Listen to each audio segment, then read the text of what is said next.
get into discussions, about the project, and constructive criticism for the applicant. The applicant is wanting some direction, and I'll hand it over to the applicant team for a brief presentation on where we've been, where we're going, and what you exactly like from us. Thank you, Mr. Chair. Suzanne Elledge, representing the Santa Barbara Museum of Natural History. We want to get right into the presentation, but I wanted to take a moment just to thank you all very much and thank staff for the opportunity to have a discussion format with you.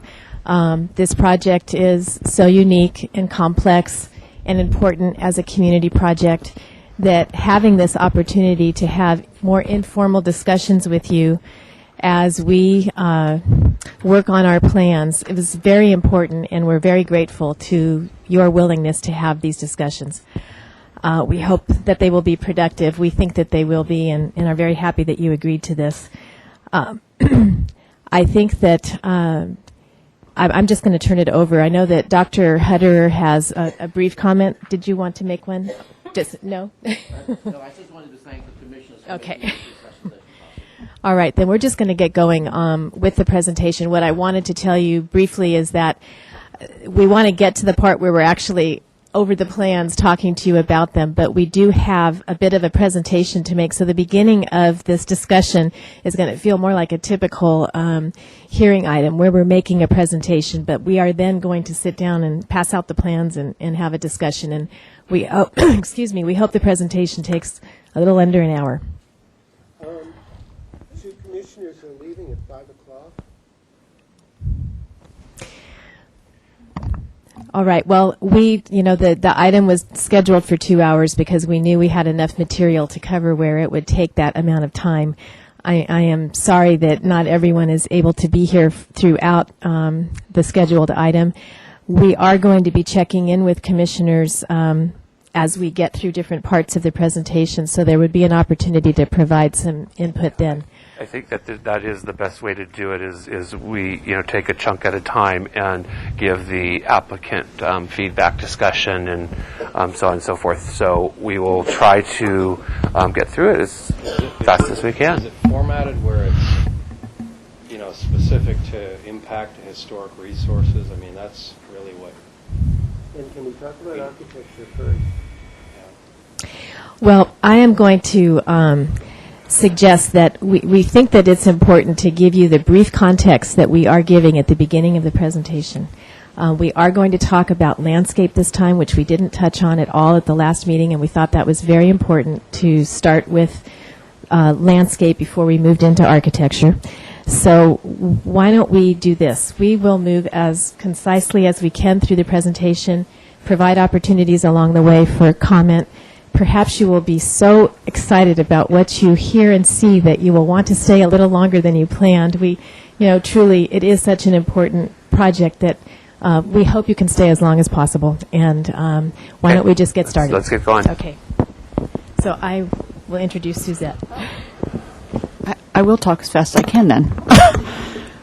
We very much appreciate, as I said, this unusual format. It recognizes the unusual nature of this project and your willingness and support of the city to help us reach the best possible end result. We find ourselves nominally at the steering wheel of this vehicle. We're going to ask for your help and directions for contextual problem solving within the framework of El Pueblo Viejo guidelines.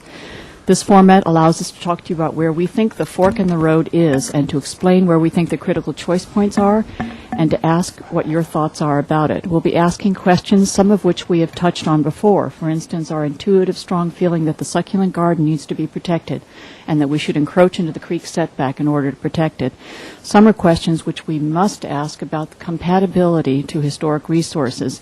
These are not new questions as commission. You tackle them every meeting, every project.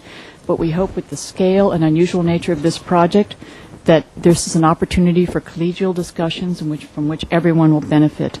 The museum has set itself a goal. The built environment of the campus should be a physical manifestation of the museum's leadership in environmental and cultural stewardship. It's not easy being in the forefront. We think we see the dim outlines of a road ahead of us on the El Pueblo Viejo map, but we're looking at it through the light of the general plan that may be coming up and its sustainability framework and the focal lens of the site. We've always returned to the primacy of the site and our relationship to it. Because of the program and its location, we think the building closest to the creek is the right place on this project to break out and to show how selections of materials and systems will affect the relationships of the buildings, visitors, and staff to the creek. We've all felt from the beginning that this project is in the right place at the right time. It's exciting, but it's scary, too, for us. In terms of HLC, I thought there were a number of factors of interest, including the fact that the specific area contained within El Pueblo Viejo 2 is rarely broached for development and has never at this scale since its inception. Yet we are fortunate at this time to have a significant cumulative experience of HLC serving members. There are 4 members here who have had several terms. And with a possible new general plan nearing adoption, which has a sustainability framework we're completely in alignment with, and a historic resources element whose task force is currently working very hard to make it a vital part of that plan, this HLC has 2 serving members who are thinking very deeply about how to guide the city's philosophy about historic resources. If we were commercial developers, it would be very easy just to pick a Hispanic style that suits the program and manipulate it. But we're not. It's the museum, and it's not only a historic resource, but it's a cultural resource that enriches the community and the city it occupies. It is the essence, to me, of EPV 1 and 2 to ensure the sustainable development of what exists. From the beginning, the museum has set the bar very high, and we don't want a limbo lower and lower to squeak under. We want to jump high and clear the bar. We've been privileged to continually ask ourselves questions of a wider scope to guide our plan. And for me, if I were still in the HLC, I would be very intrigued to be raising the discussion to a higher plane. Our understanding of some fundamental ideas underlying Spanish Mediterranean architecture and how it is applied here in Santa Barbara has been a big part of the creation of this basic planning of this site and buildings. One of these ideas is about how buildings mediate between nature and man. That mediation is one of being responsive to nature. A solid texture wall of plaster becomes an arcade that goes into a courtyard that looks out through a grill to a garden. That mediation doesn't start or end with walls and roof, but includes the surprise of a man-made runnel in a hard-textured walking surface and can create access by eye, by ear, and by foot to the creek. We do not wish to hermetically seal the person from nature as architecture can do in an urban situation, but instead for this site to enhance the relationship if we can. For this reason, that the current attitude describing a relationship between man and nature as expressed in terms of mutual respect is similar to that of Hispanic architectural tradition as responsive to the environment, we believe we can use the same plan philosophy to express the building located near the creek as either contemporary or in the Hispanic tradition. If we hadn't started this way, we might have ended up with a Costco with Hispanic ornament and wondered why it didn't work. The EPV2 design boundary defines a buffer zone around the museum, around the mission, as a national landmark to ensure appropriate development that is sensitive to its historic setting and it recognizes that the setting is critical to perceiving its character. We have tried to acknowledge this as part of our overall strategy by being part of the group Safe Passage, developing pedestrian paths to the mission, and by our recognition that landmarks are very much affected by their environment. Pollution and untrammeled access to ancient monuments are destroying them, and buildings designed for a desert landscape and environment are deteriorating because of irrigated landscapes. Our net zero approach to drainage, energy, and emissions is a part of that recognition that we're all just a piece and a part of interlocking ecological systems. One of the questions we will ask today will be, what is the best expression of these ideas as we continue to balance the needs of the program, the woodlands, the oak, and the historic buildings, and how best to enhance them? In 1922, nature was captured in that central courtyard, a framing of the changeability of the sky above, the oak woodlands beyond, and a piece of earth underfoot, tamed within some building confines. Just as the way that museums have evolved from displaying pieces of nature and studying small captured pieces of them in isolation, so now nature, its systems, and its relationships is examined underneath a microscope, through a telescope, and we are respectfully walking in it and through it.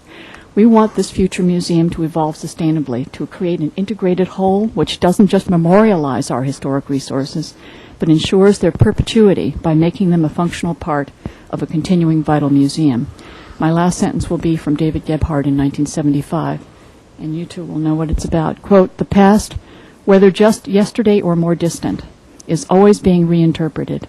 What makes the Santa Barbara region unique is not, quote, the weight of history on current design, unquote, but the creative and refreshing way that it is being continually rephrased and restated.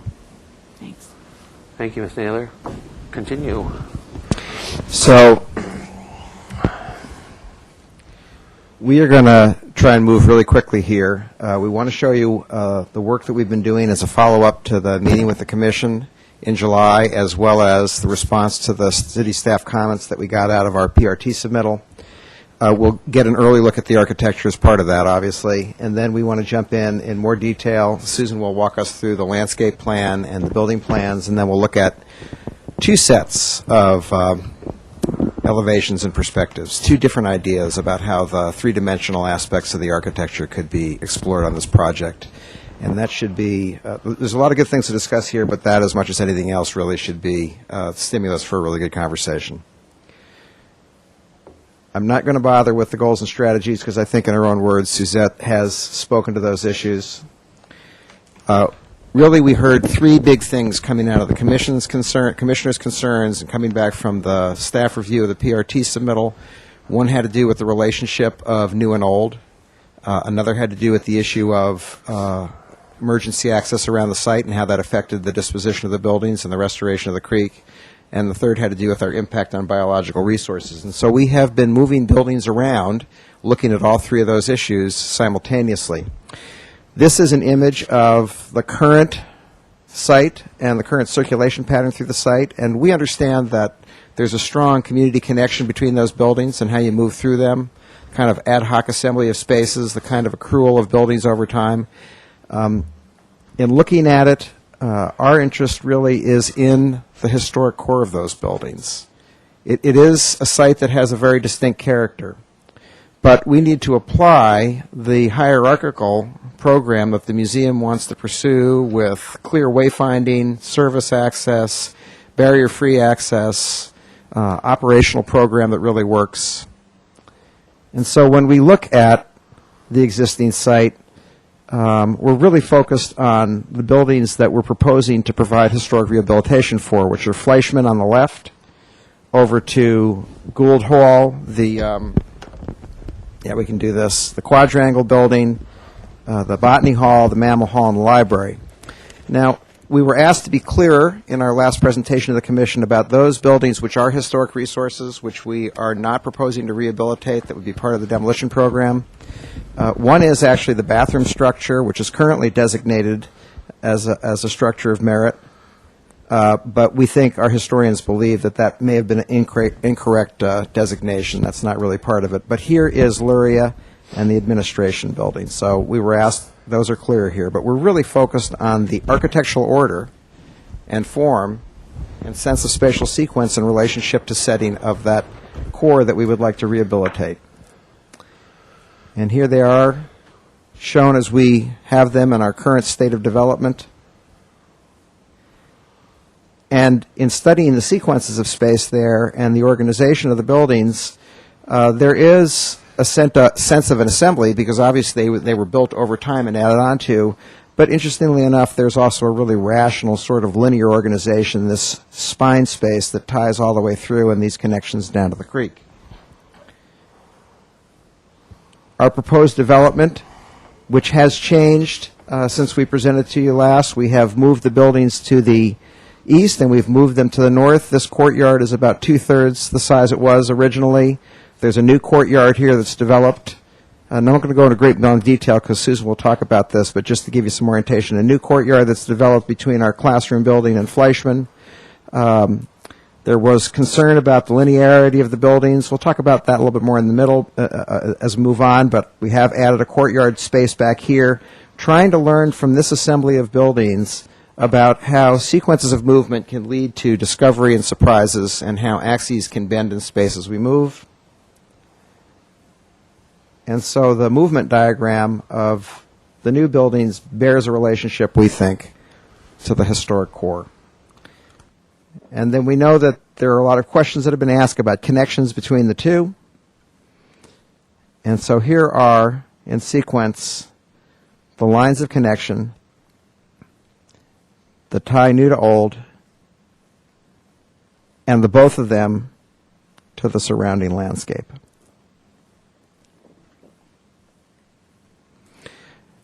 We went back when we came back from the meetings in July and did our homework in terms of buildings both that are neighbors to us as well as iconic buildings in the landscape of Spanish colonial revival, the Mission. And we've laid these at scale over our current assembly so we have a sense of relationship. And actually we've laid the courtyard spaces of some of these buildings over our own courtyard, which again, this is the old PRT scheme because we did this homework immediately when we came back in July. And our current, here's Riviera Park, and here's the courthouse.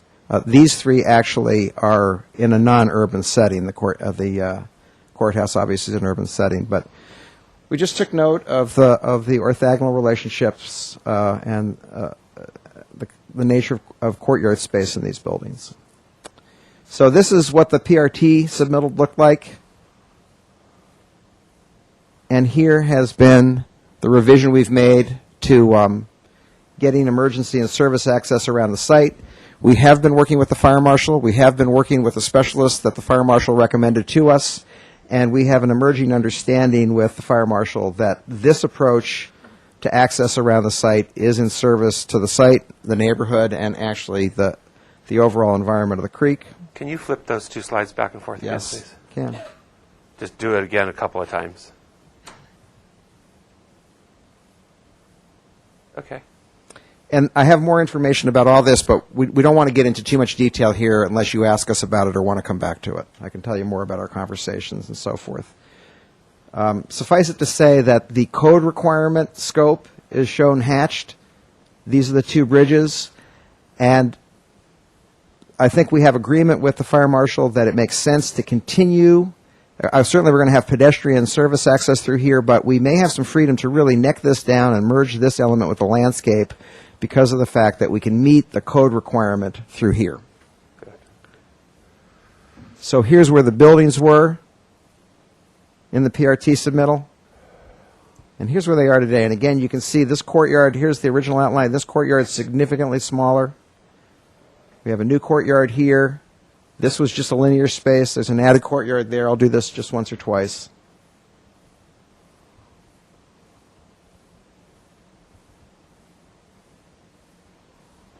So there's where we are today. We'll jump in more detail to the plans. And in terms of comparable impact on the landscape, take a look at the Collections and Research Center on the left, or even the assembled whole of all these buildings. I know we want to talk about articulation of these buildings, and that's important, but in terms of the footprint on the landscape and the programming we're accommodating, we think we're making good sense. Here's where we are relative to the setbacks. We were, as you know, in the riparian corridor. We're completely inside of that now. We're north of the 50-foot setback. A good bit of our emergency access actually is north of the 50-foot setback. As we get down here, we're between 25 and 50, which meets the requirements of the Mission Creek Ordinance. And there's still the issue, as Suzette reminded us in the beginning, of sort of dipping around the succulent garden here, one little place, in order to preserve that fragment. And the 100-year flood zone is shown. Right. Tree impacts have been reduced significantly. We were over 10% in terms of both oaks and sycamores, which was a problem as far as city staff was concerned. We're under 10% now for both, 9.1% impact or removal on the oaks and 8.9% removal for the sycamores. Actually, there are no tree impacts on the portion of the access that runs in front of the legacy buildings because that portion of access is running through where buildings and asphalt are. There are no trees there. Okay. So we can stop here or we can keep moving. We'll kind of leave that up to your option. The next thing is to actually look at the detailed plans and have Susan talk about the landscape. Let's get into the detailed plans and Okay. landscape plans. Susan. One of the exciting opportunities here, there are many exciting opportunities in this landscape, but from an historic standpoint, If she wants some. oh, this worked? Oh, it's okay for me to use this? Yay. Rumor had it that it didn't show up on the TV screen, so I was going to be able to use this, is that the legacy buildings are now freed up of the buildings that encased it before. And this is an opportunity in the landscape to reestablish the original cultural landscape that embraced these buildings. And so we have photographs of what it was like originally. It was mostly boulders and oak trees, and we'd like to return the honest setting, or the original setting, to these wonderful buildings, which will still be the image of the Museum of Natural History going forward. And we also do have this historic garden that, as Kellum has, I think, told us, was a Lockwood DeForest garden, and we do have early documentation that it's older than 50 years old. And so this will be a lovely original setting, very charming. And then we have all this opportunity. We have these beautiful oak trees that make for a beautiful parking lot. And and then the other oak trees that exist in this area will start to link the trees of the creek with the trees to the courtyard, and so we have this lovely green setting that then starts to shift a little bit the theme. I think from an historic standpoint, it's also important to be very clear about what was original and what is new, and so that separation with the trees helps that to happen. Then the rest of the project is all about the landscape, really. And we're looking at a scheme that starts with landscape, even with the buildings, possibly buildings that speak of earth and stone, sky and water. And then its setting would take its inspiration from the woodlands and from the wetlands that once occurred here or could occur here again in a more healthy environment, in a more educational environment. And then some of the traditional forms could be expressed in terms of arcades, pergolas, walls and fountains. Suzette referred to runnels and other traditional garden forms. Then, from an overall landscape standpoint, our goal is to we have 3 goals in addition to the historic. Well, 2 other goals in addition to the historic. And one is a watershed management made beautiful and interpretation in the landscape. So overall, from a watershed standpoint, we're taking the site now takes actually water from the entire neighborhood, and there's flooding issues along this edge, and we're really actually solving not just taking care of the stormwater runoff that would be generated from the new buildings, but we're taking it from the whole neighborhood, and we're actually taking advantage of it in the landscape, using it for irrigation and cleaning it before it goes back into the creek. So, as for example, and they're ornamental gardens. So, for example, for the most part, we're taking this runoff water and running it through bioswales that run all through the site, and then become interpretive elements as well. So, in the north side, we have a silvery rush garden that's a new setting for the whale. And then, while also irrigating these gardens, the water that runs through the middle becomes a series starts with a vernal pool, becomes a marsh, and then other wetlands, and then ends up in a pond tying into the existing watershed treatment systems. And then we have rainwater gardens that run through the site, and again, they become interpretive elements. This series of detention basins to solve the existing flooding problem becomes an Indian basket garden, where currently at the museum they actually harvest the original grasses and reeds that the Chumash used to make their baskets, and they're still making baskets here at the museum. And then, and all of this is in the context of a newly restored woodland throughout the site. The woodland that had once occurred on the site has been, throughout time, there's been agriculture that has occurred there. People have lived here for a long time. So the actual native understory is almost entirely gone. It's almost completely weeds.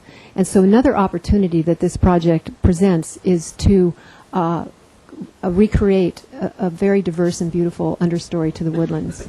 Okay. And then oh, sorry. yeah, please ask questions. No, go ahead. So that's the entire site, the larger site, that we will have this opportunity to begin a program over time to restore the ecological diversity of the entire site.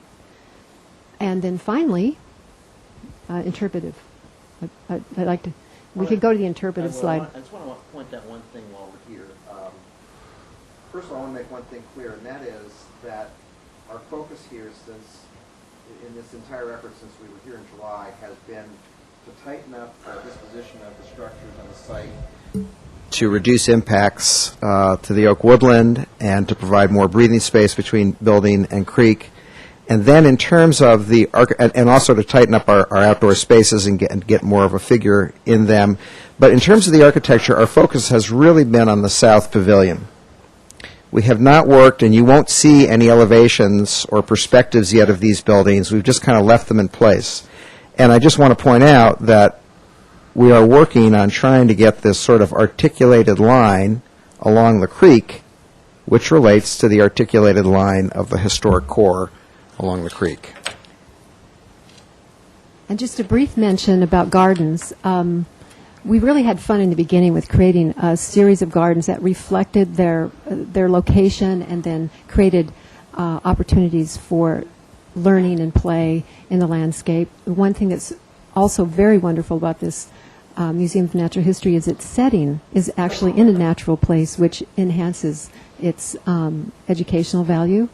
And so this diagram refers to different interpretive trails that the interpretive designers put together, but it's just reflective of the fact that this will be a series. In the end, what you'll see as you approach the garden at first are a series of linked gardens. Can we jump into the architecture now? So I'm not going to talk in detail about the plans in order to keep moving forward. But we know that we have these larger scale details that we can come back to. I do want to share with you, these are, and begin to talk about the nature of the architecture from the inside out.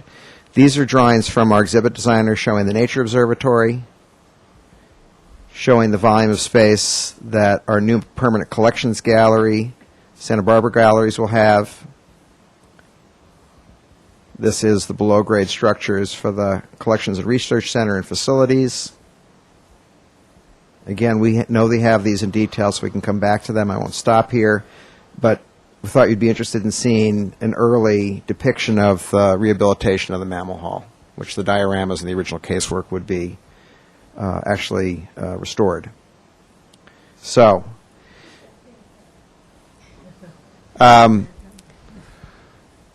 this is perhaps the most interesting aspect of what we'd like to present. And as I said, we're going to show you two different approaches to thinking about the three-dimensional development of architecture here. The first one, drawn from traditional examples. The most important would be our own original buildings, but also understanding the context of Spanish colonial revival in Santa Barbara and from the south of Spain. Simple buildings, simple openings, flat roofs, parapet walls. This is actually the original structure. We have better pictures of the original structure here than anything else. Suzette spoke to the poetic nature of this original courtyard, which actually looked up to the sky. And there's the succulent garden, of which we still have a remnant in the back of the library. So we have been looking more at these buildings we propose to rehabilitate than any other example. And here's a long elevation of the site. So here's Fleischmann in the middle. We're looking from the creek north, so this is our south elevation. Here's our classroom building. This is actually a trellis structure, which is the Butterfly Pavilion along the creek. Two-story buildings are only really seen out at the west, and that's the Collections and Research Center below and the library and the Maximus Gallery above. And then over here we have the front porch of Fleischmann, Gould Indian Hall. This is actually the original quadrangle building, which was quite smooth as far as we can tell, with really perhaps just a single opening out, the back of the Botany Hall, the Mammal Hall and its porch, and the original library. So, interestingly enough, if you put a line there heading down the creek, it is about 50-50. And if you look at the length of walls and so forth, Fleischmann and the quadrangle building in particular, there is some comparison to what we're doing. This is the height limit. You'll see that Fleischmann remains the tallest building on the site. And by the way, we are showing that all of our new buildings have flat roofs, and there's two reasons. One is, that's the only way they fit underneath the height limit. If we put pitched roofs on them, we wouldn't have enough volume in most places for the buildings. That the other is that we have, as you know, solar arrays on these roofs and potentially green roofs as well. So this is in the central courtyard, the astronomy courtyard, looking through to the nature observatory. Simple stucco walls, an arcade that's proportioned based on the arcade that's in the central quadrangle. And the idea here is to bring the sense of terracotta and tile in through ornamental grill work at the entries to the major buildings. Do all of the roofs really have to be flat? Can't there be some gable, some pitch to portions of the building? Not necessarily the whole footprint or the whole building, but some pitch, and yes, that may exceed the height limitation, but We could come back with a diagram. We have looked at it, and we've drawn quite a bit of that, and we can come back and show some diagrams, but there are a few places at this end where there would be just enough room. We quickly see the height red line. But you can see right here, that's a tower element in the nature observatory. Really, from this end of the site down, you're out of room.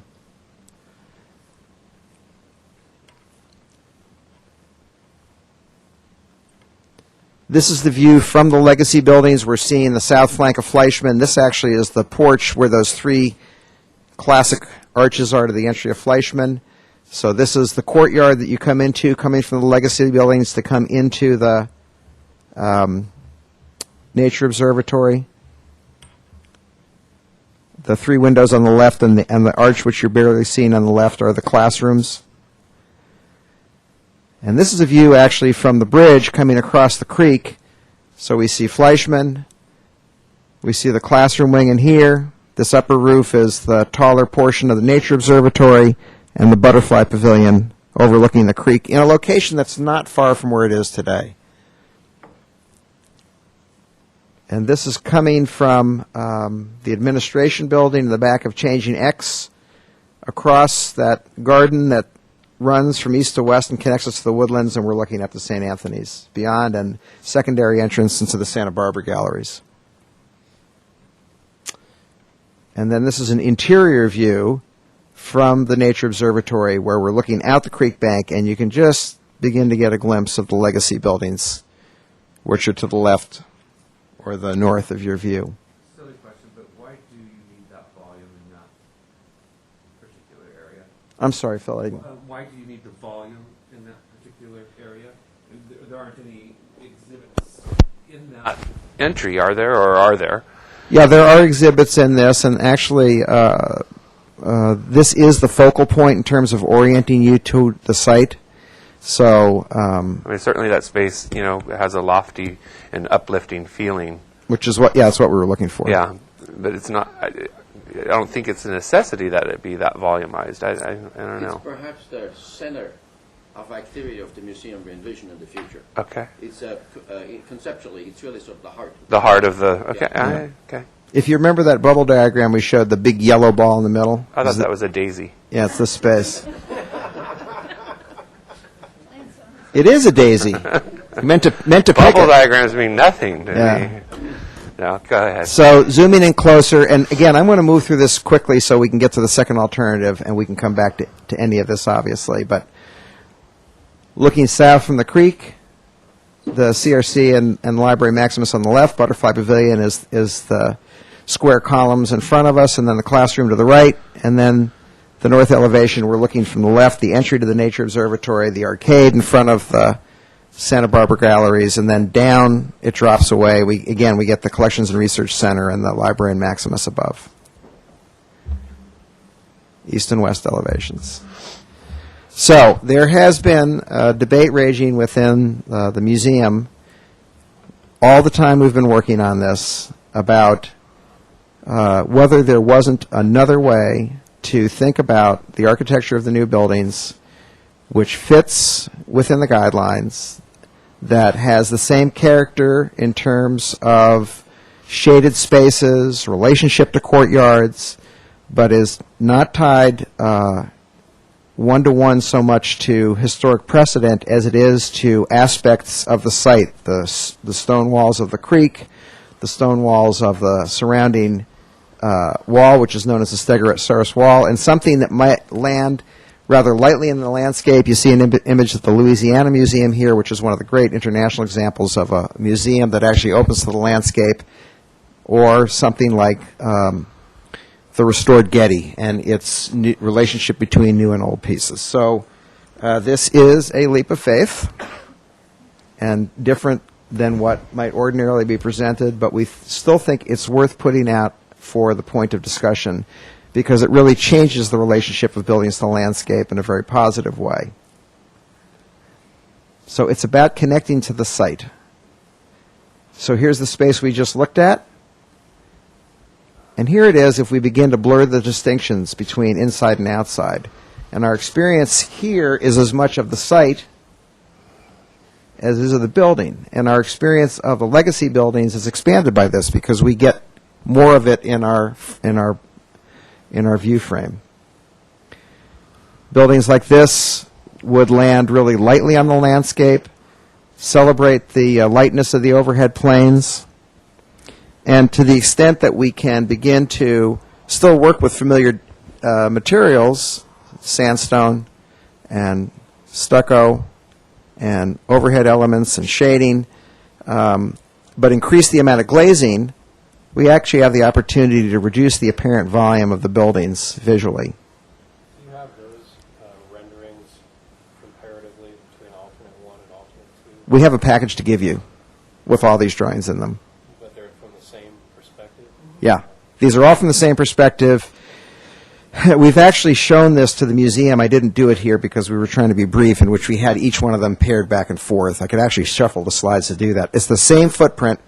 It's the same floor plan. And in some places, such as here in the Astronomy Courtyard, the gesture is very similar in terms of the character of the entry into the Nature Observatory. But instead of the deep overhang that we're looking for in the architecture being provided by an arcade, we have square columns and a trellis work. Here's the view from across the bridge. So the footprint and the vertical volumes are the same, and there's a lot of similar characteristics, but the building's lighter, potentially a lighter touch.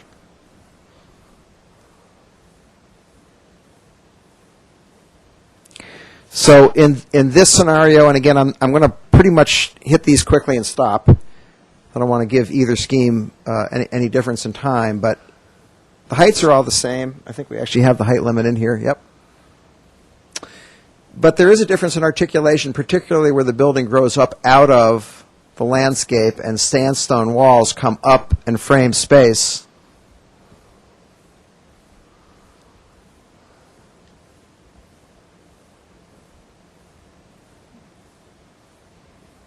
And some elements of the building, such this is the library reading room, really float rather lightly over the landscape. And really, back there, you're essentially looking out into the oak woodlands, north, potentially with a view of the mountains, peekable view of the mountains, and then out over the creek.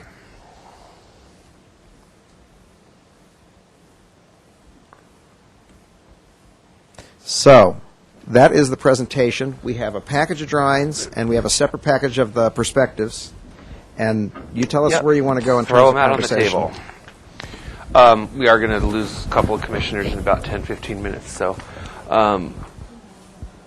I would just like to, I guess, jump in and say that alternative 2 or option 2, as much as I like it and as much as I think that I would like to jump out of the box on that, I feel like it's a bit too drastic. I don't know. Maybe I can find my comfort level. Maybe I can't. But I appreciate you presenting that and wanting to really kind of get us out of the box on that. I do like the way that you've really sort of separated the legacy buildings from the new buildings and really kind of highlighted that. So that's definitely a positive there. Anyone else want to jump in with comments? There's sort of first blush comments on that presentation. You don't have to call me chair sitting at this forum. Yes, I did. You sit the chair. Aria's needs her medication. I mean, are we being, do we need this? Yes, you do. Okay. Actually, Bill, may I stop you? Commissioner Arias has to leave. get some. Go ahead. Why don't you go first? If you would like to go first, Commissioner Arias.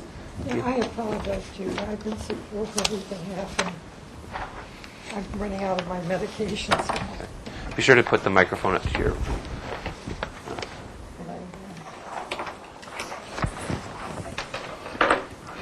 I have no comments. No comments? I thought when you meant first, you meant leave. No. Get out. Well, I am prepared to do this with apologies. As I said, I'm sick. Is there anything that you want to just first blush? 1 minute, half a second? No, Okay. not really. Okay, thank you, Commissioner LeBoy. Thank you. It's interesting. I was taken by some of the things that Suzette said at the beginning about the characteristics of Spanish architecture and the existing legacy buildings in particular. That there is quite often this very small opening that is somewhat decorated, that you enter into transition space, you enter into a courtyard, and all of the courtyards either have a peristyle and or a cloister surrounding them. So the space is always enclosed by a transitional space that is outside but protected. So you don't always get wall courtyard. There is always that almost always that transition. And it's one of the lovely characteristics of our benign climate that you can live in that transitional space, even when it's rainy and cold like it has been recently. The other thing that was mentioned is that thing that happens in Spanish architecture where there is a source of water. The runnels go out to the landscape, and that is actually from the Persians by way of the Moors, an expression of paradise, the four rivers of paradise flowing out of a single source. The Italians, more than anyone else, sort of took that idea during the Renaissance, and they started with these lovely, gorgeous, elaborate, formal fountains, sent the water out, and 3 miles later, you were in a grotto with deer and nymphs and stuff. And they're quite lovely, and they're marvelous things to experience. On a lot smaller scale, I wish I saw that on this site. I mean, you talk about this stream bed coming out of through the center of the building, and it changes and it becomes more natural as it gets further out and changes its characteristics. But it sort of like starts nowhere. It should start, or it should continue with a runnel to a fountain as an expression. To have a source. Have a source. Yeah. Have a source that marries that man-made to the natural, and probably out of the middle of a courtyard, not out of the border of a courtyard. And what you're calling courtyards, I think of more as plazas. Particularly the main plaza in the center of the project isn't contained. It's a plaza. It's not a courtyard. It's perhaps too big. It lacks that intimacy that courtyards have. So sort of the spatial relationship. So the spatial relationship between the open part and the building. Let me share a little bit, because I know that's an important space, and I know exactly what you're saying about the tradition of moving from the formal to the informal. My graduate education included a semester in Italy and Villolante and Lovely. Wow. I think it can be applied here. Those were the days, weren't they? I'm waiting for direction to go back. Yeah. You've got it? They can do it for you. And this is why we wanted to have this discussion session, because I think we wanted to. So a couple of things. First of all, this is actually Van Atta's landscape plan at the level of the trees, which you didn't see. Mm-hmm. And I understand what you're saying about the openness here. That's driven by the fact that we've got these significant oaks. Existing oaks. And Susan talked about this hook of trees. So we want to come actually back with a three-dimensional model because there's just things that perspectives are exclusive of. There's more we need to show. But the enclosure here is the trees. Second thing is that the size of the court or the plaza is driven by the fact that we have stargazing going on in there. And we've reduced the scale of that, as I said, by about a third if we go back to those original diagrams. What is the dimension of that again, approximately? Let's have a scale. Well, okay. I mean, I just want to get a sense Back of... to a general concept, Yeah. then don't call it a courtyard, call it a plaza. It's Yeah. a plaza, Yeah. not a courtyard. That's fine. And then treat it as a European plaza that encourages circulation and has different buildings surrounding Yeah, it. I think that's a good point. And then briefly the architecture. Takes a lot of guts to come in here without Spanish architecture.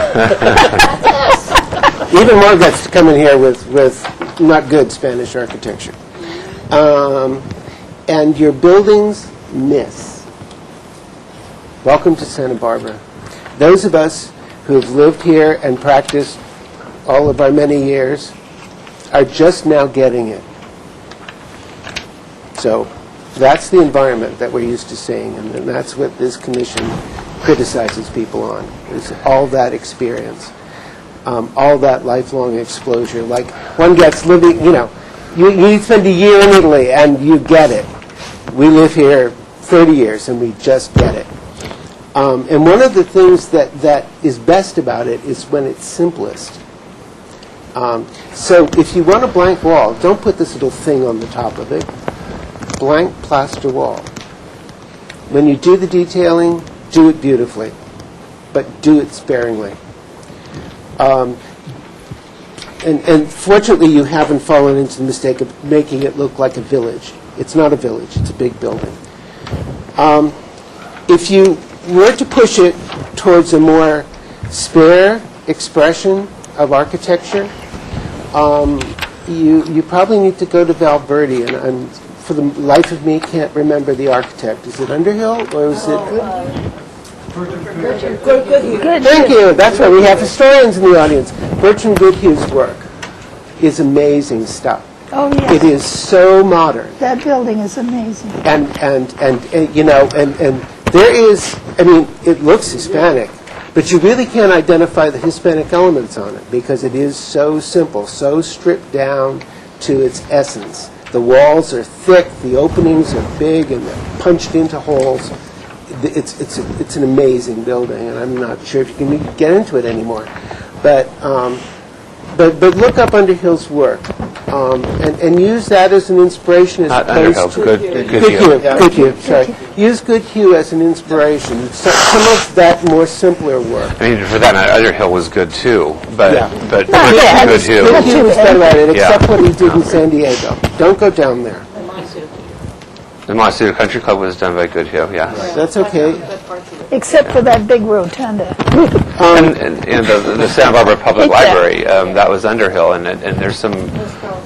Yeah. Oh, was it Winslow Carleton? Oh. Yeah. But again, there was that feeling of simplicity, Yeah. with non-adornment, plain walls, punched openings. It's what you're showing us is a very modernist How do you feel about interpretation, which I like, but not in Santa Barbara. I mean, I'd love it in Palm Springs, but not here. How do you feel about the flat roofs? I mean, Don, what do you feel about all the flat roofs?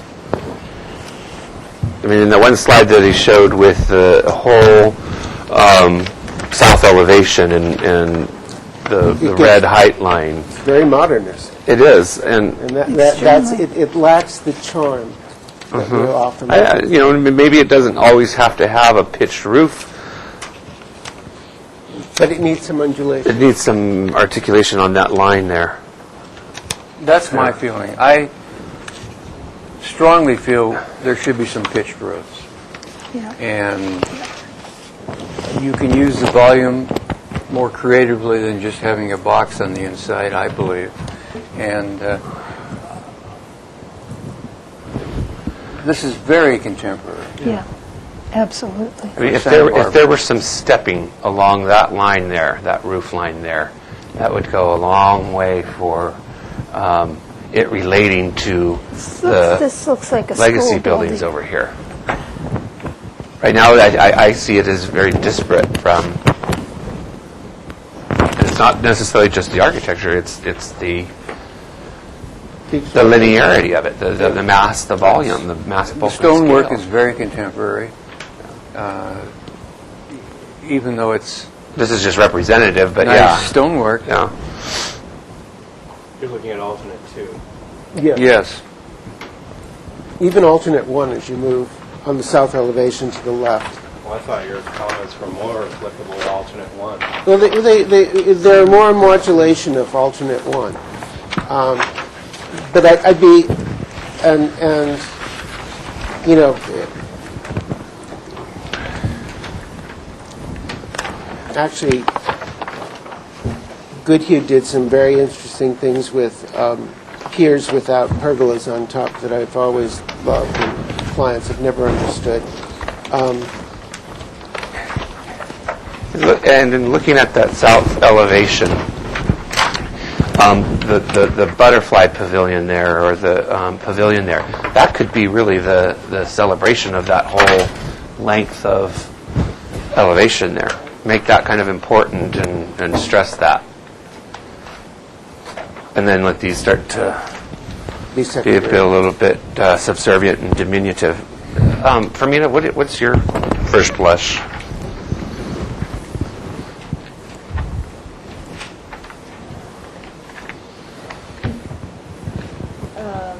Or do you want to wait a bit? Yeah. Okay. Yeah.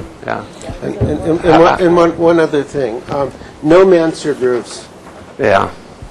It makes it look Oriental rather than Hispanic. It's kind of it's sort of a half nod to the pitched roof. Better without anything. Yeah. It actually is just an 18-inch deep coping. Okay. And copper. It looks like it's coming across as a mansard roof. Yeah, and Yeah. that's fine. Yeah. We'd be happy to keep the parapet lines tighter. They can still have some detail to it. And maybe a pitch here or there. Do we have an image of that? I seem to recall there was all the way down to the legacy buildings, like a streetscape almost. Yeah. That didn't print, so we have to go back to the other, right, we're on the overhead. So if we can go back to the other source. I don't think you had it for both options, do you? You do. Pardon? For both alternates? Yeah. Yeah. There we go. Well, yeah, that's the right. There's the end of it, and there's the end of the laser there. Yeah. Can you put option 1 and option 2 side by side in your slides? Can you quickly rearrange that? It depends on whether there's full-blown Adobe Acrobat on the machine. Acrobat Pro. All right, yeah, if we had Adobe Acrobat, then I could actually... Yeah, if not, it's okay. No big deal. It is, we just didn't want to overload it. It Yeah, I is understand. interesting to look at it that way. Yeah. All right. Yeah, you're actually in Reader, Walter. That you're not going to be able to manipulate things, I don't think. Okay. Yeah, it won't move. Unfortunately.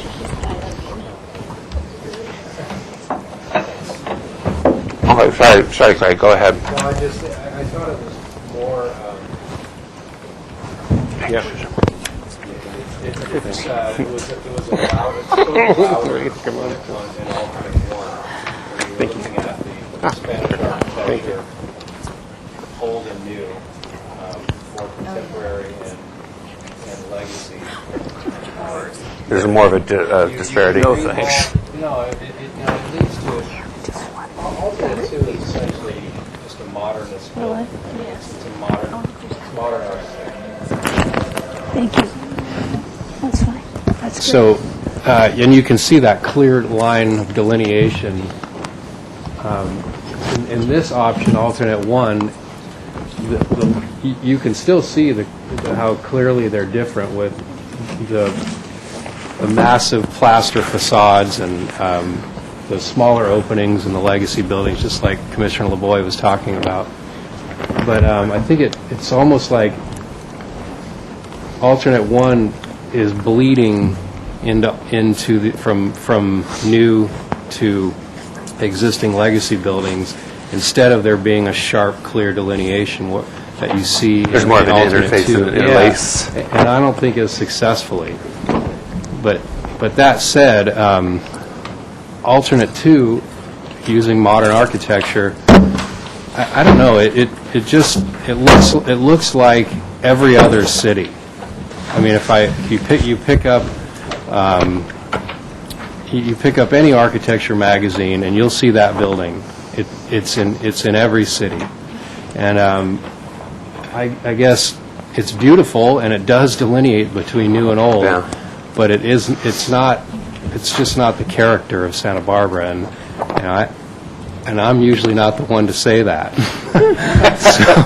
How true. I'm usually a little more pro some variation, but on this particular site, I do think that there wants to be more in keeping with the history of the architecture. More connection and response and Yeah. homage to the legacy. Right, and so that's the $1 million question Yeah. at this point. But on that note, I think at least now we're done with the discussion of whether the applicant is sensitive to the impact of historic resources. I mean, Right. clearly, this team is doing everything possible that you can. And I just wanted to express that I read that. I see what you're doing here. And so from this point out, I think it's all just about the details. Mass, bulk, and scale, yeah, really. Sure. The question of impact of historic resources and whether you're being sensitive to that is resolved. Yeah, I would agree with that too. Like I said at the beginning, I like the way that the older buildings are really on their own, and because they can hold their own. And so it's the trick is that interlacing, that dovetailing with the old and the new. Louise, what's your first blush on this? Taking me a while. Uh-huh. Parts of it I think are great. There are other parts I think are pretty contemporary. What parts are great? Start with that. Just pick one. Oh, well, that works. You like that? Yeah. I mean, maybe the detailing of the door. Right, no, yeah. Yeah. Fermina, anything gelling up in your mind? Not that your mind is jelly, but... Is there anything? Oh, let's see, in that brain of yours. The Butterfly Pavilion is...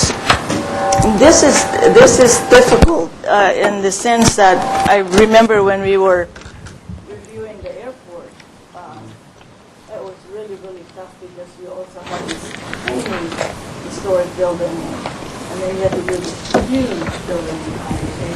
I tell you, there was just a lot of meetings. So, and it was eventually restructured.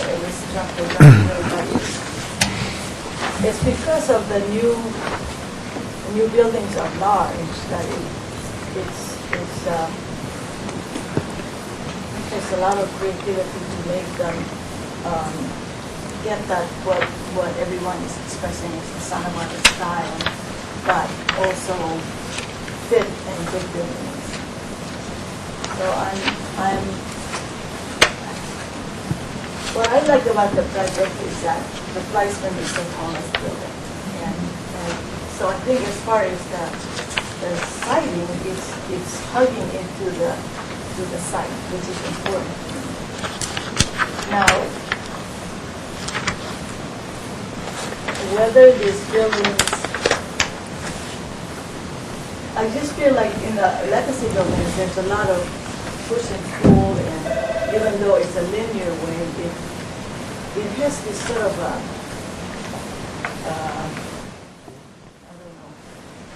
sense of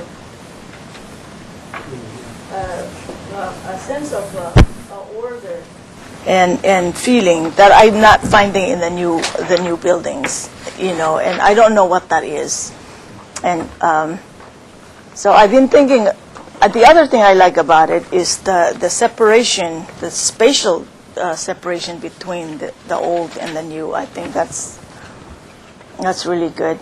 But I'm also thinking about the need of the museum. And that was the same thing with the airport. There was tremendous need for space, for this inside space to be accommodating. So to be honest with you, I'm conflicted. I'm conflicted because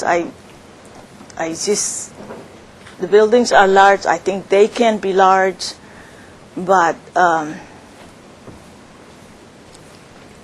and the Hispanic architecture they've talked about, which I all agree. So I think from our perspective, we're trying to get this conversation going here, knowing that actually we don't have enough information to answer every question, and we haven't explored it all, but this is a really helpful conversation. I think that if we have a model here, so we can actually not have these restricted views, but look all the way around it, that's going to be a lot more informative. We'd like to head there. And we're hoping also that we can kind of get a common understanding. There are places in which, because of the new program, as you're saying, some of the volumes are necessarily at a different scale. And there's other places, actually, Phil, can I borrow your pointer? There's other places, which is why, for example, the classroom element is articulated as being separate. So that gets to a building that's about 2,100 square feet. And these attached buildings, a little bit smaller in scale, they're all about 1,200 to 1,400 square feet. So one thing we're trying to do is get to those places in which the pieces are smaller.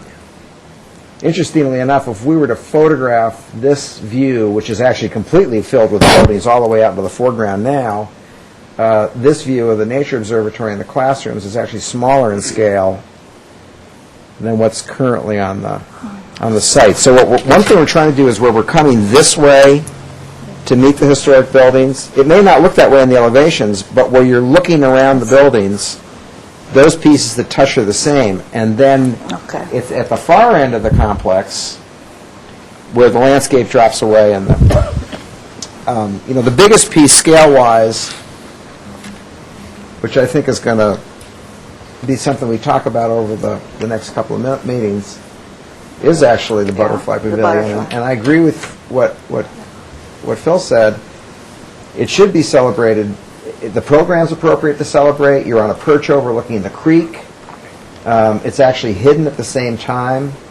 You don't quite see it in the drawings so much, but we've tried to, and this is always an issue with expression, instead of having it just tacked on the back of the building, we've tried to have it integrate and go across the top, so the higher volume inside of the Butterfly Pavilion is under that same element, so it has some sectional value to it.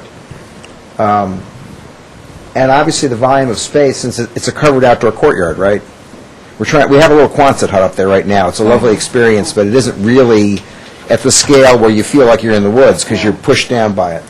So we don't know that we have it right yet, but there seems to make some sense to get enough volume of space out there that you experience it more as garden than you do as enclosure. And I do think that you don't quite have it yet, but you are certainly entertaining it and starting to explore it in a positive way. I think that connection from the indoor space to the courtyard / Butterfly Pavilion, and then to the woodland and the creek. I mean, that whole sequencing is right and correct. It's just a matter of how you make that work, how that happens. And that's kind of a tricky thing. So you're going from a built to a intermediate. And I think you said peristyle, and there's the forecourt, the peristyle, and then the building itself. And two more things. I'm curious. The Stargazing Courtyard. Now I realize it's probably the alignment of Saturn in the center of the Earth on such and such a day. But what if this building moved forward, and this became the stargazing area? So you're saying no. Take the auditorium, take that building, move it towards the oak trees, and then put the courtyard in here. put the courtyard in there as the stargazing thing, as sort of the center of what you've got going there. I think that kind of more clearly defines the newer and New and the old. The other challenge I'd like to give you, and I tried to get my way on the airport building, and I was one of the losers as it became. As the building became more traditional, and I'm the traditionalist on this commission, and I wanted something that I looked at that said Santa Barbara, very clearly said Santa Barbara, but was a modern building.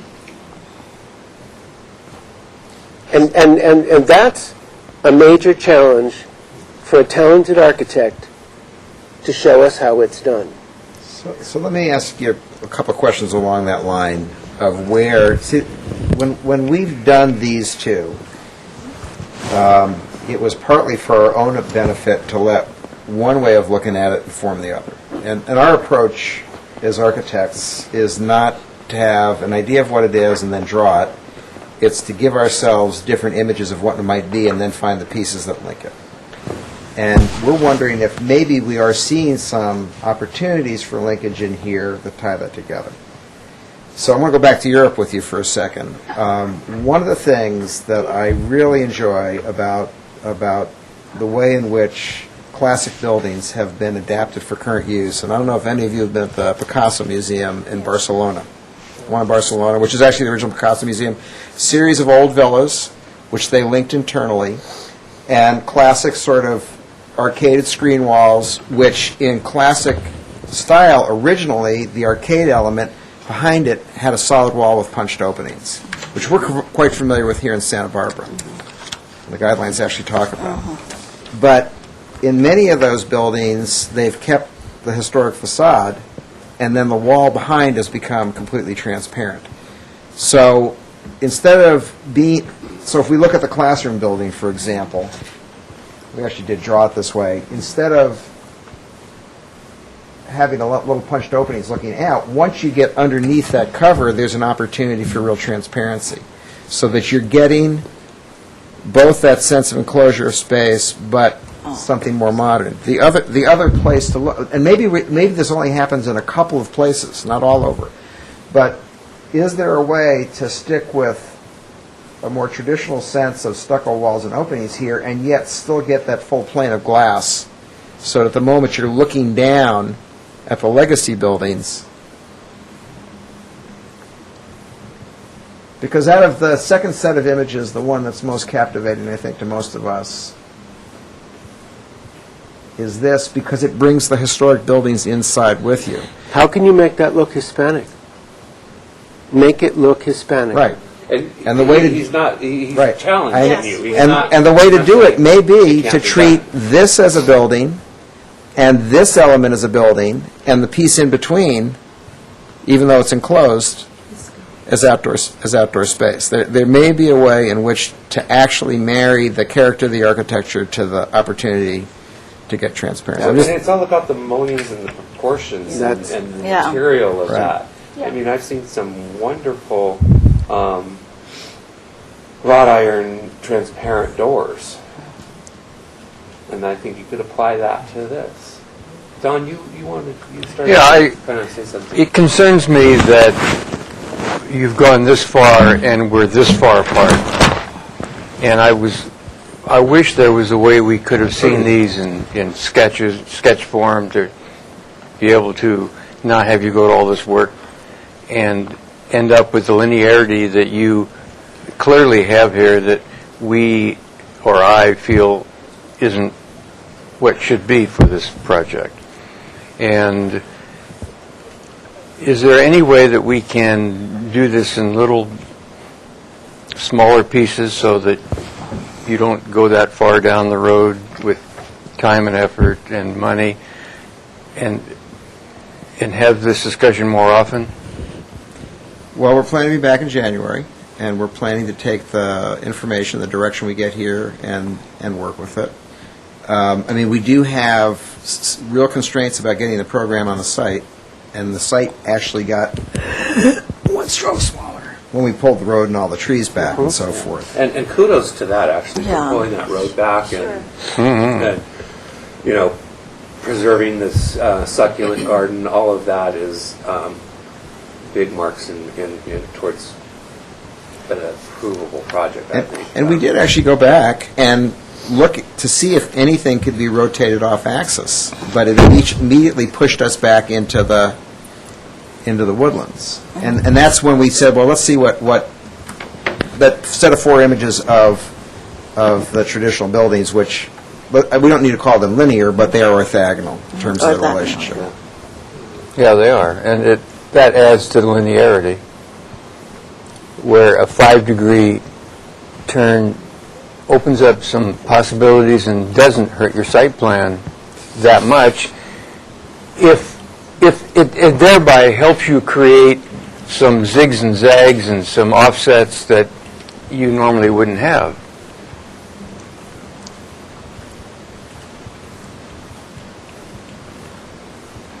Let's talk about the landscape for a little bit. I like what Bill said about expressing a source for that ribbon of water garden. I think that's important, even if that source isn't necessarily a natural source. It could be a man-made source, but then you connect it, because that's what it's all about. It's nature and man living together and being part We of. did have that. Oh, So okay. that's going to be easy to do. I totally get that. Yeah. The site plan's been revised. Sure. We were actually using, the whole courtyard was water featured. That was- So then, continue to Yeah, do that. I so think go back. I like the idea of doing the water treatment as a thread through the site. I mean, at first I didn't, and I think I can appreciate it now a little bit more. I don't know what changed in my mind, but it just It's like Same the kind of- Alhambra where you get the sound of water everywhere you go. everywhere you go. Yeah. You know, on that note of rotating footprints, I thought we had talked at one point about trying to maybe follow the creek in some ways, and I noticed this element here, you know, if that were to turn and be perpendicular to the setback line, just that point, you know, in other words, the footprint might even enlarge, actually, if you were to rotate that. You might even gain program space. But just to, I mean, you can see that then you're following that line. And I mean, just these small opportunities, I think, is what you mean, Don. I don't think you mean every building is I mean, tweaked and I guess turned. our thought about that has been that following the pattern of development on the site, really these buildings do that by bumping. Now, Right, yeah. and we have a building underneath this, remember, right, that you're not seeing. Now, it is, and we've talked about it within the realm of possibility, although it has, the problem is it has tree impacts wherever we go. So we talked, for example, about Library Maximus bumping, opening up the central space, so that we got bump, bump. But the problem is we lose trees as soon as we do it. And frankly, the other thing is, and maybe it's rigid, but I think it's sensible, we're maintaining a north-south solar orientation, which really is ideal in terms of orientation. So instead of trying to rotate it, really we're trying to look for this. Yeah. Understanding that these are individual buildings that were built in sequence. So I think we have program pieces which we can try and do the same way, but in an honest way in which the program pieces move because they're discrete entities as opposed to... Could I make And a I hear quick comment exactly, here? excuse me, Carl, I hear exactly what you're saying there. But if you look at the length of this point to this point, that's about the same as this, right? But then you have the length here to here. Where do you see that over here? So that, I think, is reinforcing that linearity that we're talking about. So this almost needs a bump somewhere. Well, that's why we're trying to get the butterfly. See, the butterfly. I understand. That's the butterfly preserve Right. there. But even from there to there, closest that comes is there. Well, I agree, but So- it's a bigger. Yeah, I know it's a bigger building. I know it. I mean, I'm just saying that articulation or modulation along that creek edge Well, we could. is important. There's two squeezes. This is actually that we thought it'd be worth looking at. This is the biggest new room we're building. It's not that huge, actually. And actually, bumping that within that wall. If it wasn't for the trees, it would be. There would be a way within the scope of this room, because without going into a lot of detail, we have a celebrated element in the exhibit program here, which we would like to. That element here, without going into it, is right here. I see. We wouldn't have a problem at all in terms of the space of the room and so forth, in terms of bumping this way. Uh-huh. But we can't really bump the Butterfly Pavilion forward unless we're willing, and this is the challenge, Let's hear it. to take a couple more trees. What kind of, what are we talking tree-wise? Couple? 5? Few? What? How many? Which oaks? Exactly what we have in that area. Okay. Yeah, I mean, I don't think you get any. Beyond the 10% threshold. Right. It's one of the highest impact areas in terms of tree loss, potentially. Tremendous. It's actually fairly startling how one tree can greatly increase the Percentage. Yeah. Yeah. Well, that just means you're really tight. I mean, I guess. Tell me if I'm wrong. You know, This piece actually might have a little room to move in terms of this pushing more. Or And then- even moving, sliding back on the slide up. And then we could do that. What we're trying to do is get this line to open to this big view of the I building. see that. And then there may be room to make a move in here.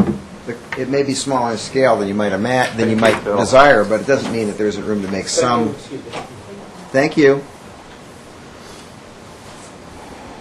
But, I mean, yes, the butterfly preserve the butterfly exhibit as it is now is fairly transparent, and as it should be.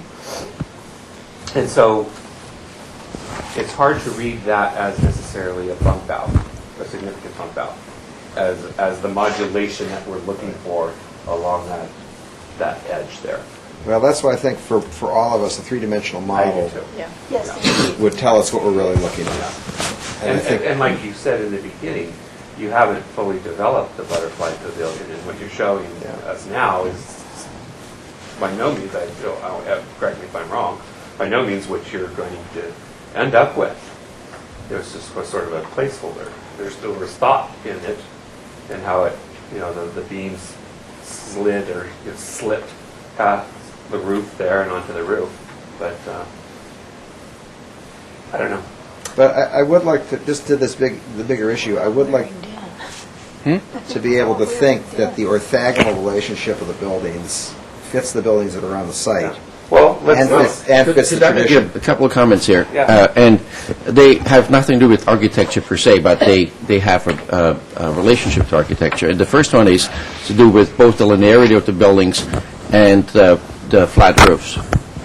One of the highest level goals we have is to achieve the optimal level of sustainability. What we'd like, in fact, to achieve is a net zero facility. I think Carl, sorry, is that too lofty of a goal? it may be. We may not reach it, but that's the goal I we're would setting love to, ourselves. but- I don't know, Yeah. right? I think we think it's doable.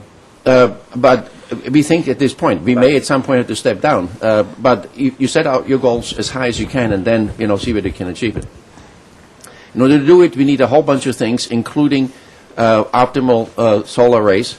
And for that, we need to have both flat roofs and optimal solar orientation. So those are important from there. And I think we need to do that because of who we are. As a natural history museum, I gave this morning a talk on global climate change. to some of our patrons. And we need to be a leader. If we don't do it, who else? We need to set an example in this community. And I think we have to prioritize some things here. So I'd like to put this before you. The second thing has to do with overall space and the amount of space we need and the kinds of volumes this translates into. We are actually trying to achieve kind of a magic act here of satisfying the minimal requirements we have for space within the kinds of environmental restraints that we have to and want to meet, particularly in terms of loss of trees. We have gone through 5 rounds of cutting program to be where we are now. 5 rounds. Because we have architectural concerns, we have other kinds of concerns, we have to tweak things here and there. If you lose any more program, we're at the point it no longer makes sense to do this, to spend this amount of money to do a building that will not serve us for the next 100 years. And at least we can do it here. This is going to be the most challenging project this institution has ever undertaken in its history, in its 100-year history. And we are trying to think ahead of the next 100 years. So I think we are trying to think big, we are trying to challenge ourselves, and I want you to be aware of these kinds of realities. I'm very respectful of all the kinds of things that here with regard to architecture and details and so forth, and I completely subscribe to them. I'm not trying to challenge anything you say, but I would like to set this into a very important context that is real. This is not a challenge. This is just real. I actually wanted to comment on I don't think that the flat roofs and parapets are a killer in any way. I mean, I think that's all achievable. It's going to be all in the detailing and how those things are handled, how those parapets are treated, and how they're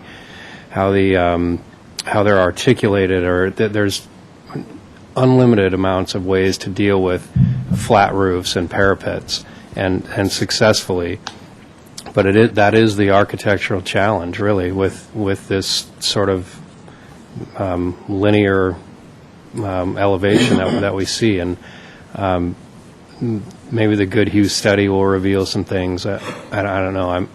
But I don't think you need to. It would be nice to have some pitched roofs, sure, but I don't think it's exclusive of good design. And Carl, I have to be quite honest with you. Your statement I took as a thinly veiled threat. No, I'm just being honest. It was not that. I know. And I said that very explicitly. It's not a challenge or a threat. It is reality. Yeah. Not veiled. It is open reality. And I think it needs to be articulated because we all, you and we need to know what we're dealing with, right? May I ask a question? Yeah. Turn on your mic. Oh, that. You're on. Okay. How do you feel about that transparency? I mean, as a landscape architect, we're seeking a really strong indoor-outdoor relationship, which always. And so, in thinking about who was our architect? Goodhue and the mass-based architecture and all of that. I mean, are you sympathetic to this idea of a strong visual connection to the outdoors and trying to help us achieve that? Sure. Absolutely. The way it's articulated is what counts. Yeah, it needs to be interpreted in not such a maybe modern way as what we were presented with. And I know that it was just something out there. You probably didn't put a whole lot of thought into it, but yes, I do encourage that for sure. And I mean every home strives to have that. Every space strives to have it. I can't think of a more appropriate institution or space that needs that, right. Because you're a natural history museum. I mean, you look at Natural History Museum down in Los Angeles at Exposition Park. They don't even connect whatsoever with the outdoor. They're changing that, I know. They're moving towards, a public garden so that they can bring people to nature, nature to people. So. They're trying to be the Santa Barbara Museum of Natural History down there. But we're light years ahead of them. No, and so yes, I do think that is extremely important, and it's just in how it's executed, and that's the trick.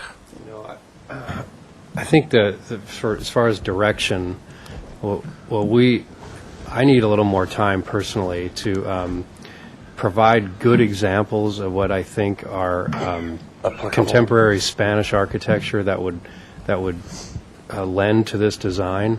I haven't personally studied that in a way that it would help you. So I think, maybe the next. I'm just taking away from this current design and these elevations. I know now what I would like to give you from a feedback standpoint, but it's going to require a little bit of study and research. So, I wish I would have had that for you today. But Well, that's fine. We are looking at those examples as well, and it extends from Irving Gill, who actually worked both in the purely traditional mode all the way up to something that's absolutely recognizable as following the tradition, but very clear, very, very undecorated. Bertram Goodhue's work I'm familiar with. I haven't been to Valverde, but we'll visit. Huh? We'll figure out how to visit. Huh? We'll figure out how to. It might be a midnight visit. Yeah, we'll figure out how to understand it. And then there are those architects who here in Mexico and in Spain have followed that Spanish tradition and articulated it in very, very modern terms. I don't sense that. See, the one thing we decided in looking at a contemporary approach, and I think this is worth discussing. Although let me just throw one thought out, and then I'll get back to this. There is a problem for us, I think, spending too much time, any of us, looking at this, and I'll tell you why. You can't see that. Exactly. You're never going to see that. You don't, everybody wants that drawing. It's going to be a requirement of our submittal. Yeah. But you can't see that. This here, okay, we wanted to take a photograph, because everybody knows that coming across the bridge. You couldn't see this. You might see that. We open this up pictorially, but the fact that you can't back up from that south elevation, the fact that the trees are there, means that every view you have of these buildings, just by nature itself, is going to segment it in scale. So on the one hand, we want to capture the character that's appropriate, but on the other hand, I don't know that it's necessary to subvert the program in order to do that, because I think the site already provides that. Yeah. And then Susan's team is going to layer that again. And I don't think you necessarily have to subvert the program. Right. You've looked at it and you've squeezed as much as you can out of it. And I don't know. We're probably, as a commission, and the rest of the commission, correct me if I'm wrong, but fairly comfortable with the footprint and the way these buildings touch the site. I haven't heard anybody say, "My God, you've got to just pull this in and tighten things up and reduce the Right. footprint." So I think we're pretty good with that. I heard that. Did you? Yeah. I didn't say that. Dawn, correct me if I'm wrong, but I thought you said that when you said it was unfortunate that we were this far along with this footprint. Not footprint, it was the design, the overall design, elevations. I think when you said that, we were actually kind of like looking at the elevations as well, but I could be wrong. Well, I am concerned about that, as I've stated. Yeah. Phil, if I could, as the process gal sitting here, not part of the design team, I'd like to get back to what Don suggested about the possibility of making some progress perhaps in between the discussion items that we have scheduled, because, it's a couple of months away, but a lot of effort does go into what we come back with, and to have an opportunity to perhaps just touch base on some critical things in between might be a good idea. And I think considering the scale of what it takes to produce this project, that's really not. It's just, it's such a big project. There's so much coordination with systems. Plus, we're out now for cost estimate. That trying to arrive here before January is really not. I mean, we could look at a little fragment of a little piece of one building. That isn't going to be helpful. But at a project of this scale, I appreciate your concern about the investment, but you actually have to bring the site development, the technical. Every time we move this around, it's a new grading plan from civil engineering. It's a new evaluation by the arborist. To the extent that we're okay with the kind of the broad boundaries of the site, which is what I'm hearing, and that we're working with an overall footprint which needs more work. Maybe some of that can set aside while we delve into the architecture in detail. Let me suggest this.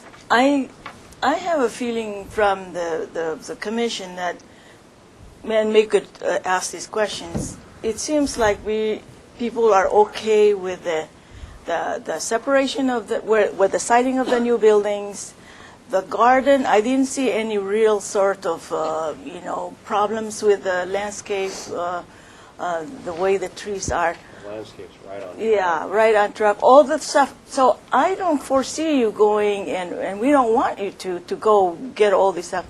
And I'm just telling you the experience from the airport and see whether that works.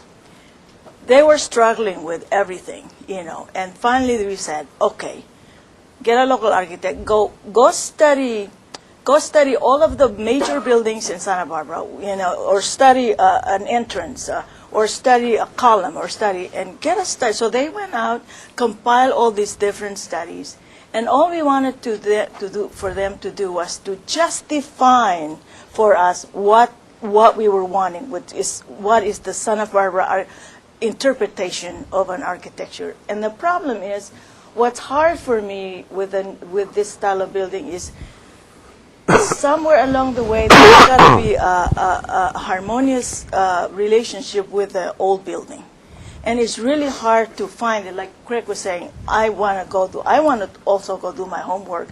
So I'm perceiving this as if this is the main building, or that main entrance where you were talking about, where the gathering is centered. I just feel like if just that main one building, if you could just find that sense of architecture that will be the flagship, that will be everything will be expressed around it. I think that's what what I'm looking for. Yeah, sets the At tone. this point, I'm not looking for to study flat roof or not flat roof or cornices. I mean, to me, those are just windows or details. With the airport experience, finally, Fred Sweeney came back with all these studies, and finally they said, okay, we decided these are the two fins. These two fins representing the wings of the airplane. They're going to be on this entrance. Voila. Everybody said, that's it. We're looking for some expression, whether it's a whalebone, whether it's something to do with historic, with natural history, animals, whatever, something that defines the particular building but also expresses us. So I'm just looking for a small study. I'm not thinking like you should go and do, because I think you've got it. The site, the siting, the size of the buildings, I think you have to have the size of buildings in order for the program, for the museum. I'm not asking for a reduction of size. I was concerned about the height, and it's fine with me. I'm not concerned about. It's just, to me, it's the architecture. Yeah. Well, I think for us it requires more. It's sort of like a big block of clay, and we haven't carved at it enough times yet. It's still chunky. Yeah. It's still. So if I could, following up on this discussion, there might be reflections, ideas, thoughts that you all have after this meeting today, and I guess one thing I'm asking is, how could that be communicated to us? Yeah, I think. So I think that, that could very well happen for many of you, and I would love it if we could You know figure what, I out a think way the proper, to... pardon me for interrupting, Suzanne, but I think maybe the proper way to do that is to get yourselves on the next agenda. And you don't have to touch the drawings. You don't have to do anything. You don't have to invest a bunch of money in it. But we will have had 3 weeks, I think, to sort of digest this whole forum. I think this forum is actually working pretty well. And It's just like a committee or a subcommittee. it is. It's more like a subcommittee. It's more of a discussion, workshop kind of thing. And so I encourage you to put it on for the next agenda item, and we'll have this discussion again. After Could I make that motion? No. No, well, there's no motion associated. There's no action associated with this meeting, and I think that way all of us will have had a chance to digest it and provide you with some more comments, because we can't do that outside of the. Well, What can happen today, though, is, and I don't think we've at least summarized it or resolved, is alternate 1 versus alternate 2. And I mean, I'm getting the sense that alternate 2 is a no-go, and that the contemporary Spanish can be achieved, and that's kind of the desired outcome.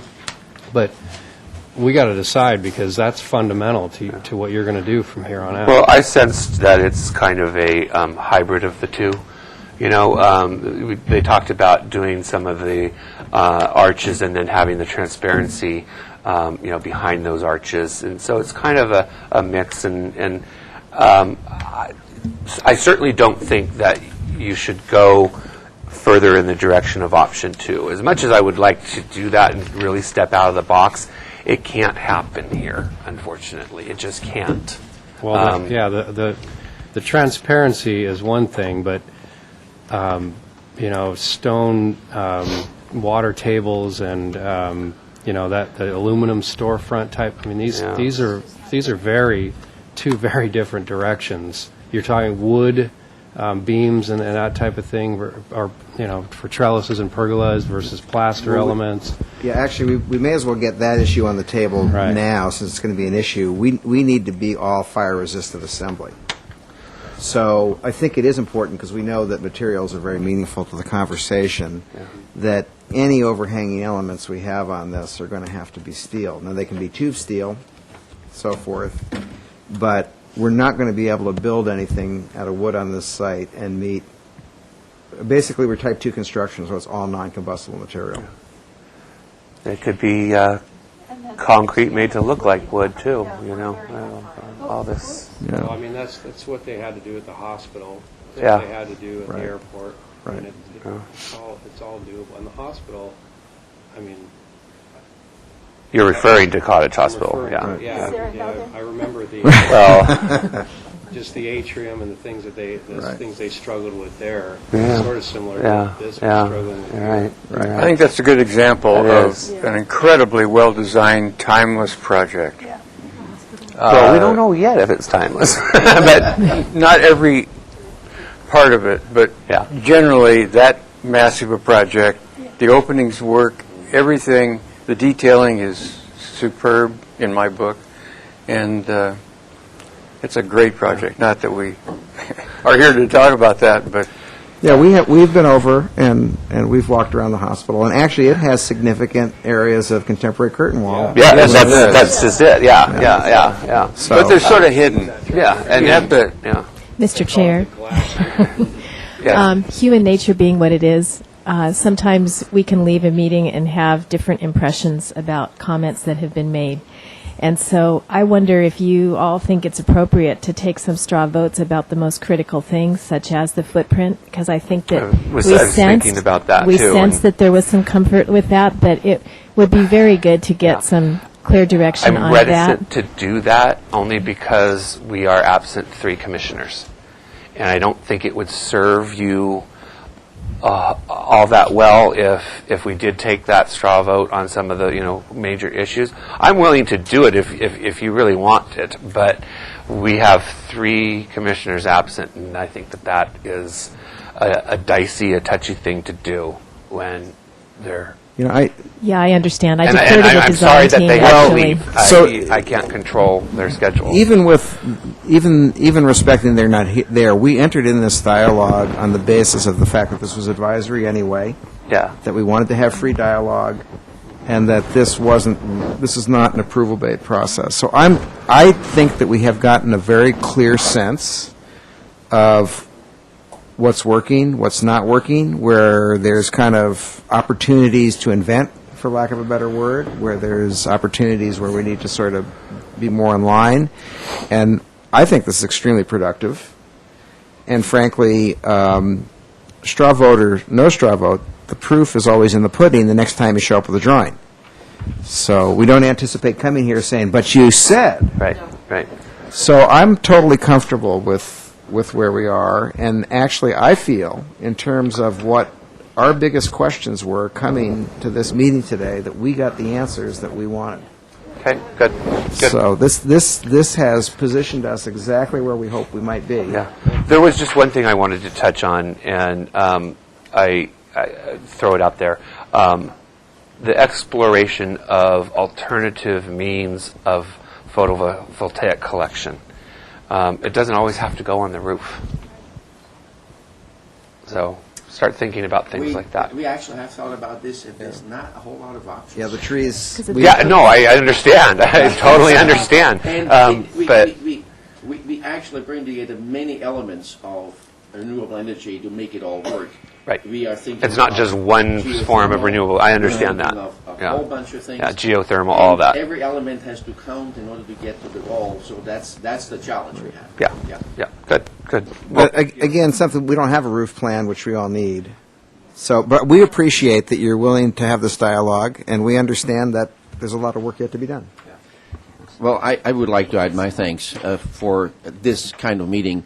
I would like to stress again, we at the museum, our board, our staff, and our consultants, we are challenging ourselves in the ultimate way that we know how. And it is truly challenging. And I got the feeling today that on this journey we have you as fellow wanderers. And that means a lot. It cannot be done the other way. I don't think you want to be on our payroll. Our pay scale is not good. Yeah.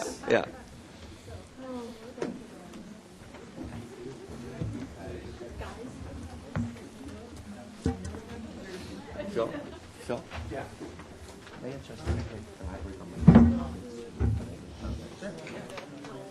I'm sorry? Pick me up.